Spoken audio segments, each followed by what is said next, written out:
MG is back in Malaysia and its standout performer is a new all-electric sporty hatchback, the MG4. Depending on the variants, it can be one of the most affordable electric cars you can buy in Malaysia or one of the absolute fastest as well. The question is, should you buy the MG4 over the BYD Dolphin? And if the answer is yes, which version should you buy? For that, we've got the regular version as well as the hot XPower to find out for sure. Let's go.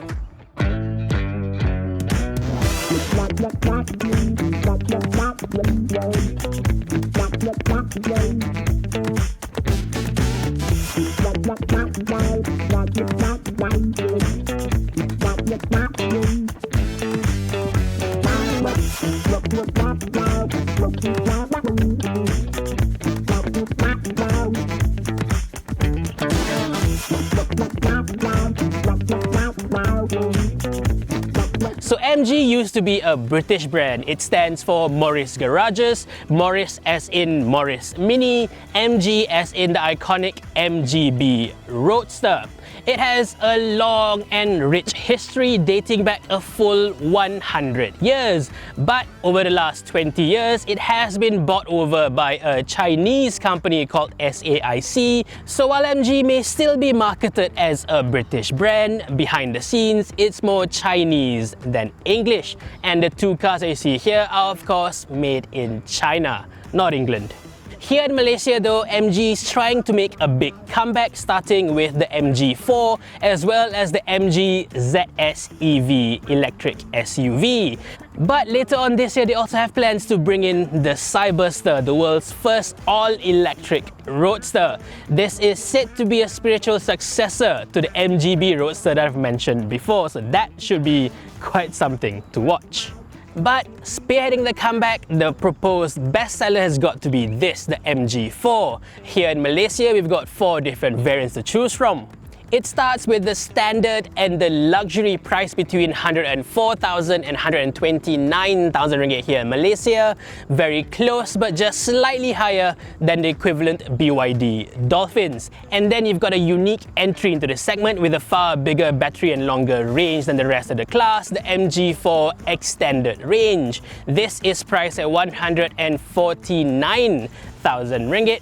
And then at the top of the range, you've got this, the MG4 XPower. This has twice the power, double the motors, and it gets from 0 to 100 in half the time, just 3.8 seconds. This goes for 159,000 ringgit. The XPower name, by the way, was last used on a proper V8 powered sports car, so this car has got a lot to live up to. The wide range is certainly very impressive. At the bottom of the range, you've got one of the cheapest EVs you can buy in Malaysia. In the middle is very well spec'd with the option to go further than most other EVs in the class. And at the very top, it is genuinely one of the quickest cars on the road today. So on paper, the MG4 is a little bit of everything to all men with a wide-ranging appeal. Plus, it also helps that it looks like this. While most other EVs, especially the ones coming from China, those tend to look a little bit boring, flat and generic. This is as sporty and as sharp as EVs can get. The front end dips down so low with a pointy front end, it's almost like a supercar up here. This to me looks far more distinctive than say the BYD Dolphin. However, I do find it disappointing that the top spec XPower over here looks nearly identical to the base car. The bumpers are exactly alike, with the difference just being the bottom bit finished in gloss black instead of plain plastic. And then you've got the small pattern strips that look like Adidas logos being silver instead of plain black as well. Otherwise, the two cars look exactly the same as each other. Given the XPower's extra performance and branding, I would have expected a much more aggressive looking bumper, but this is what we get instead. The major difference comes in the choice of wheels. Both are the same size, of course, 18 inches, but while the Lux wears a fully fully covered up aero design, the XPower gets a more traditionally styled, sportier wheels. The tires are exactly the same. Both are the same size, same width, exact same brand as well. These are quality tires, mind you. These are Bridgestone Turanzas, a proper touring tires that are also EV approved, but it might be a bit of a mismatch for the all-powerful XPower. More on that later, of course. One thing that's different are the brakes. The XPower gets slightly bigger brakes all around, but do not be fooled by the giant orange calipers that you see over here. That's just a fake cover. Behind that rests a regular plain silver caliper. That is so not cool, MG. While we're on styling, it has to be said that while these two cars wear really boring colors, the MG4 is available with a range of much more exciting color options. If it's me buying one, I'd get the base car in bright orange and the XPower in the signature matte green. I find it funny that a lot of Malaysians are constantly complaining about the lack of color option availability here, but when it comes to buying a car, they end up buying a grey and a silver one. Do let me know what you think about this down in the comments below. At the back, the MG4 remains a very cool looking car. I especially like the full width taillights that jut out from the body, and at the top of the deck you've got these lines that sort of look like lightsabers in the dark. I think they look really unique. But even better than that is the split top spoiler over here, with the center split being replicated from the top to the middle to the bottom as well. It's all a very clever design. I especially like the fact that we're getting the slightly updated version of the MG4 with the rear wipers over here, so you don't get a permanently dirty rear window like, say, in the Hyundai Ioniq 5. Compared to its closest competitor, the BYD Dolphin, the MG4 is about the same length, but it is considerably shorter and wider as well. So in terms of its profile, it looks much more like a traditional hatchback instead of a tall one that almost looks like a either crossover or an MPV. This to me looks better. Getting inside, you've got this traditional door handle which gives it a bit of an old-fashioned flavor compared to most other EVs out there. And speaking of old school, take a look at the key fob over here. It's massive and it has absolutely no business being even remotely related to a modern EV. Having said that, I do like the fact that you've got unlock buttons on both the front doors instead of just one on the BYD, and the use of this nice classy gloss black finish on the door pillars. After the wild exterior, step inside and becomes a bit of a letdown because it's just so simple and plain and a bit boring as well. There is just a rather small screen in the middle and everything laid out horizontally is just a very generic interior if you ask me. The only two things that are even remotely interesting in terms of design is this two-spoke steering wheel and this Jaguar Land Rover like rotary gear selector. But other than that, everything else is just so plain Jane that it just looks very disjointed between the car's exterior and interior. It's almost as if those two are from two completely different cars. But let's talk about interior quality. First, it is generally quite good in here with the top of the dashboard in nice soft touch plastics.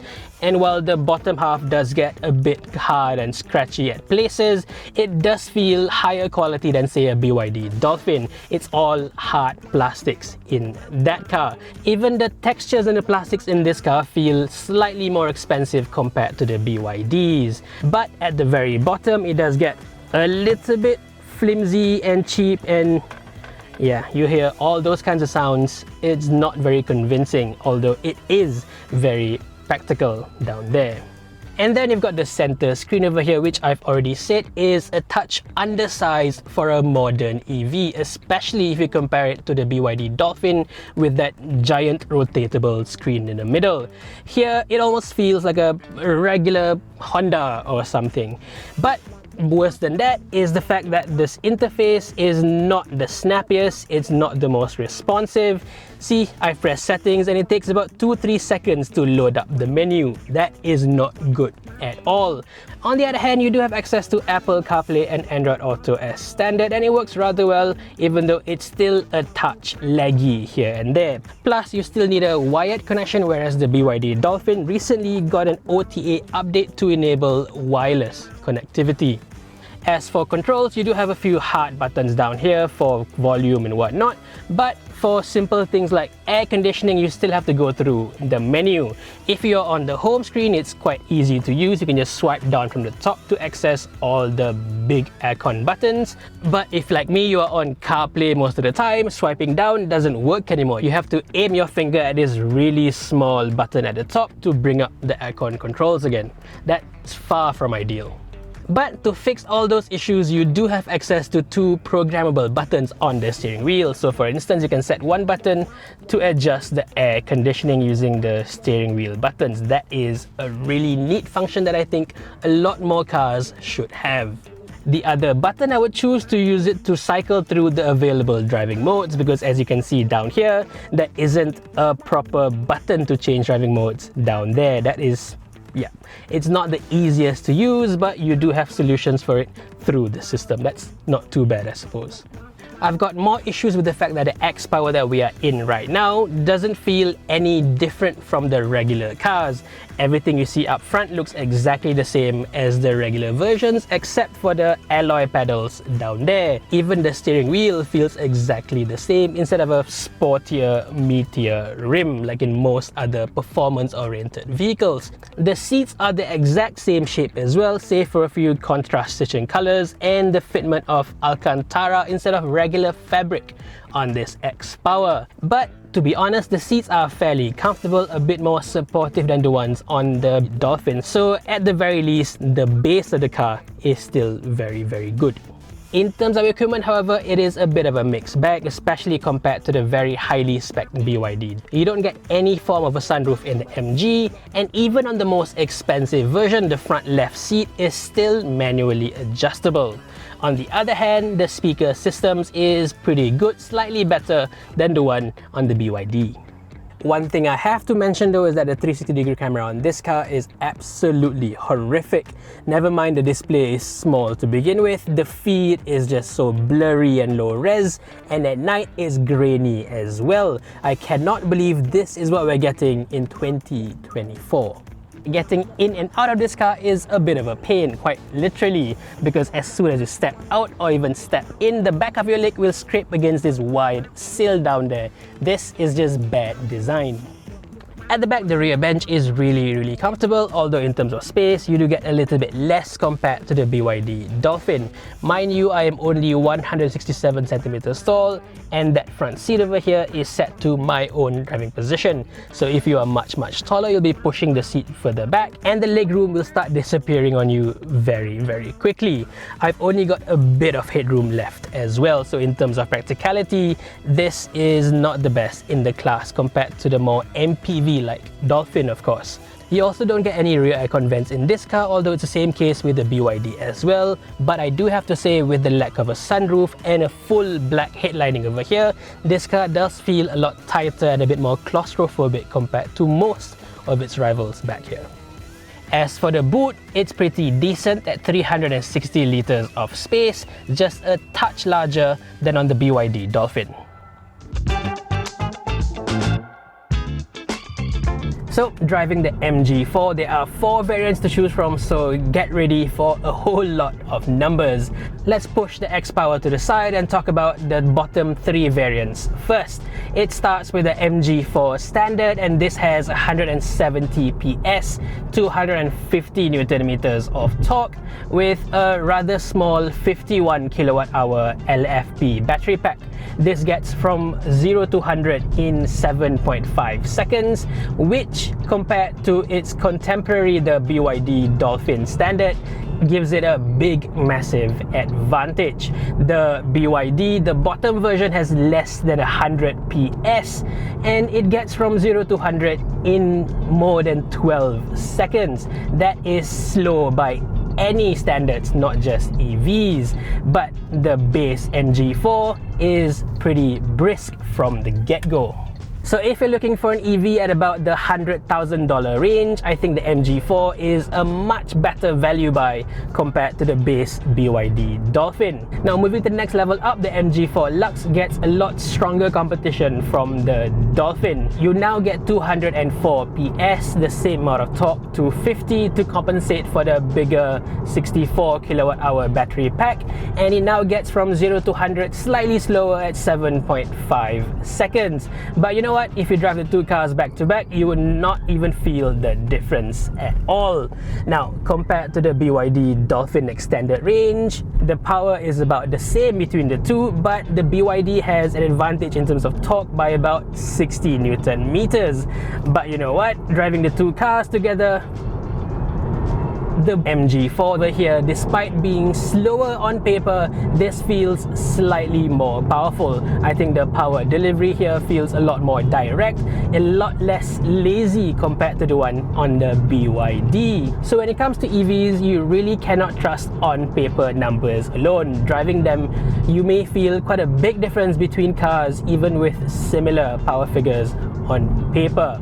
Plus, there's also the fact that this MG is rear-wheel drive, whereas the BYD is front-wheel drive. That sensation of being pushed rather than being pulled is always nice to know.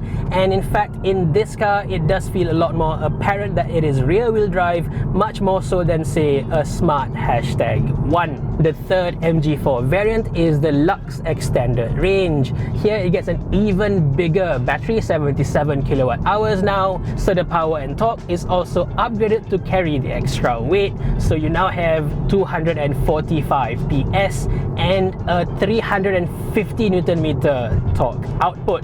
This is significantly quicker still. 0 to 100 is done in a second quicker, in just 6.1 seconds. If you ask me, this is the pick of the bunch of the MG4 range. But of course, if all you want is power, you gotta look at the top of the class, which is the MG4 XPower. Here you now get an extra motor powering the front wheels. For a dual motor all-wheel drive setup, power goes up to 435 PS and a full 600 Newton meters of torque. 0 to 100 is banished in just 3.8 seconds, making it one of the quickest cars out on the roads, period. The fact that you can buy a car like this for 160,000 ringgit is just amazing. As it is, put into sport mode, plant your foot down. This is such an explosive performer. It is mind-boggling that you can get it in a small family car hatchback. Mind you, this is way quicker than any form of a hot hatchback you've seen before. It's quicker than a Golf GTI, a Golf R even, and even the fastest one you can think of, the Mercedes-AMG A45S. In a straight line, this is way quicker than the AMG. You plant your foot down, you'll overtake the AMG with no drama, no effort at all. It's super quick, this XPower. But you know what? This is a level of power that you just do not need here on Malaysian roads. Any of the lesser MG4s do feel more than quick enough for everyday driving, and even if you want to do a bit of spirited driving, even the base MG4 should be quick enough, exciting enough. This is just absolute overkill. And there's a big price to pay when it comes to efficiency and range as well. But again, let's start from the bottom up.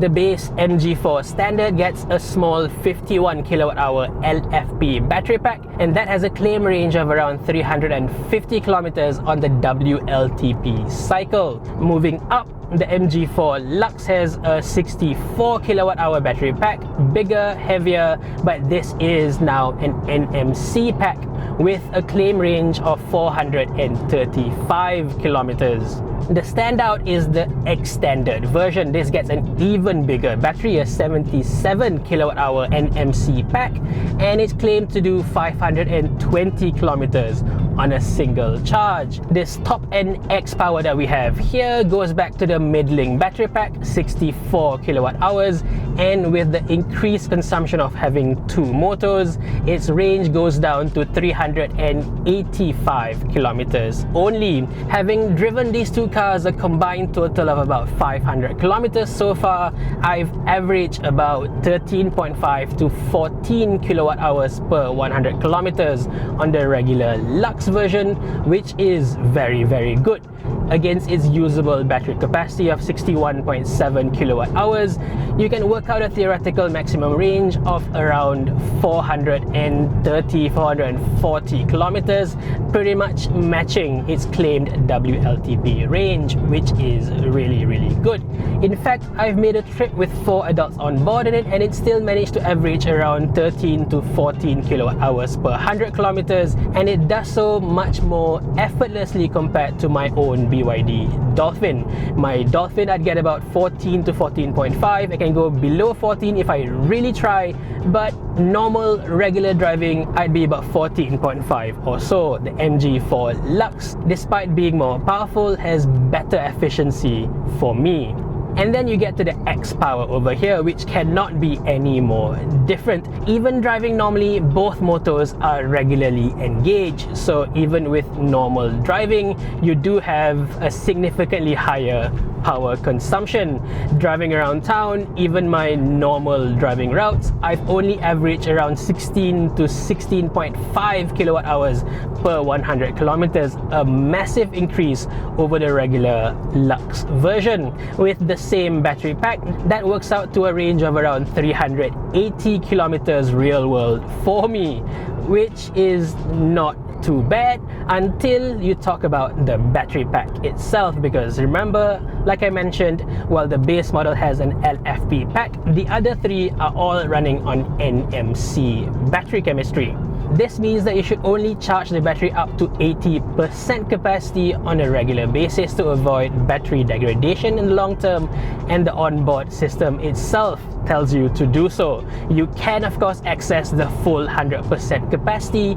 That should be saved only if you're going long distance and you really need the extra range. So at 80% capacity, the MG4 Lux, from 435 kilometers, it drops down to 350, which is about the same as the standard version with the smaller battery pack. And that version, as you know, has an LFP. You can go full 100% all you want. So if you're driving the car in town all the time, I'd say just get the standard version. Even the standard version, which can go above 500 kilometers on a single charge, 80% of that brings it back down to about 420 kilometers, which is similar to what the BYD Dolphin extended range can have with a smaller battery pack. This XPower suffers the most at 380 kilometers real world range. 80% of that brings it down to just about 300 kilometers. That is too low for me to be comfortable.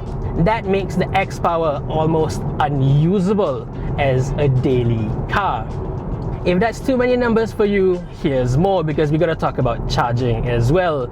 All but the base MG4 standard gets an 11 kilowatt AC onboard charger, which is better than the one on the BYD Dolphin and pretty much all of its similarly priced competitors. That's a very, very good thing, which means you can charge it from 10 to 100% or 0 to 100% in about 5 to 6 hours even at home. That small advantage over the BYD Dolphin becomes massive when you factor in the DC fast charging rates.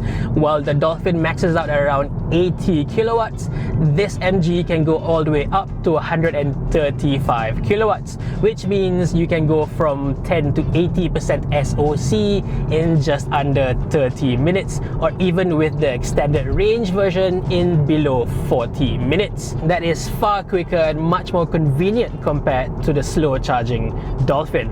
One thing to note is that this car does have multiple brake regen settings, including adaptive mode. Now, this is something you would usually find on far higher end models like BMW i and Mercedes-Benz EQ EVs. Here it uses the front radar system to detect the cars in front to choose whether the car should be slowing down or not. I think it works really, really well for a budget car like this. You can also choose to use a one pedal mode, which the BYD Dolphin does not have at all.